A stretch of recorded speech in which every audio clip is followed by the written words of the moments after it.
Assalamualaikum warahmatullahi wabarakatuh. Salam jumpa siswa sekalian. Nah, kali ini bertemu dengan saya, Ibu Kori Syahroni SPD, dalam mata pelajaran Prakarya dan Kewirausahaan kelas 10. Baiklah siswa sekalian, pada hari ini kita akan membahas tentang kerajinan benda dan non-benda yang berinspirasi pada budaya lokal. Nah, sebelum kita membahas tentang kerajinan benda dan non-benda tersebut, marilah kita lihat dulu pengertian dari kerajinan tersebut.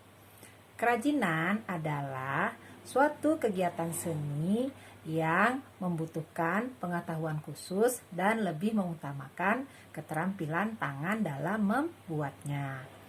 Nah, kemudian baru kita masuk kepada kerajinan benda tersebut. Pengertian dari kerajinan benda adalah kerajinan yang berwujud nyata. Di sini yang maksud nyata, kerajinan tersebut bisa kita pegang atau bisa kita rasakan secara langsung. Contoh dari kerajinan benda tersebut antara lain kendi, rumah adat, pakaian tradisional, dan lain-lain. Kemudian kita lihat kepada kerajinan non-benda. Nah, pengertian dari kerajinan non-benda adalah kerajinan yang bersifat abstrak. Abstrak di sini maksudnya kita hanya bisa melihat atau merasakannya. Tentu kalian penasaran, seperti apa itu kerajinan non-benda? Nah, contohnya tarian tradisional, musik tradisional, pantun, legenda, dan lain sebagainya.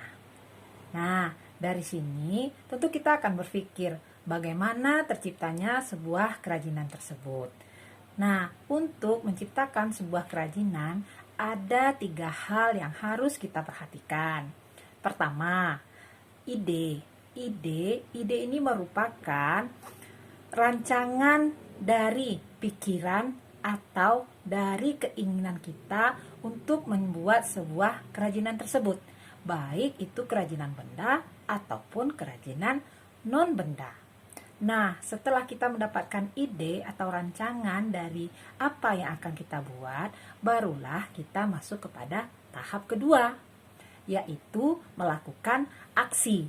Aksi ini maksudnya kita mulai bekerja untuk membuat produk yang akan kita hasilkan.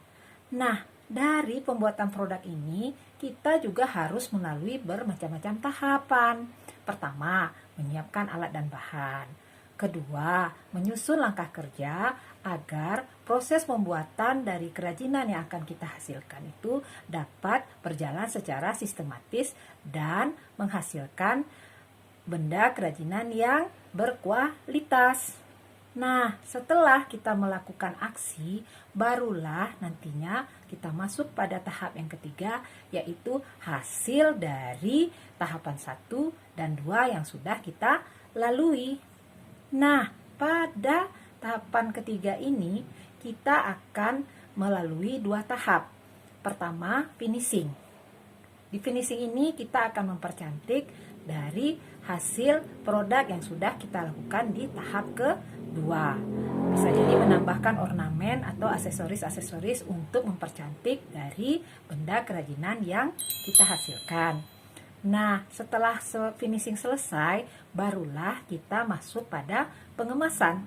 Pengemasan di sini bertujuan selain untuk menjaga keamanan dari produk yang kita buat, juga bertujuan untuk memberi daya tarik tersendiri bagi konsumen atau pemirsa dari benda yang kita buat.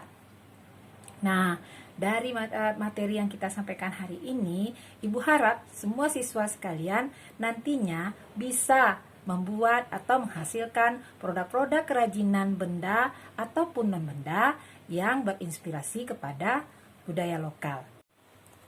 Nah, bagaimana siswa sekalian? Dari penjelasan yang sudah Ibu berikan tadi, Ibu harap kalian bisa memahami materi kita pada hari ini. Sampai jumpa pada pertemuan selanjutnya. Ibu sudahi, wabillahi taufiq wa hidayah. Assalamualaikum warahmatullahi wabarakatuh.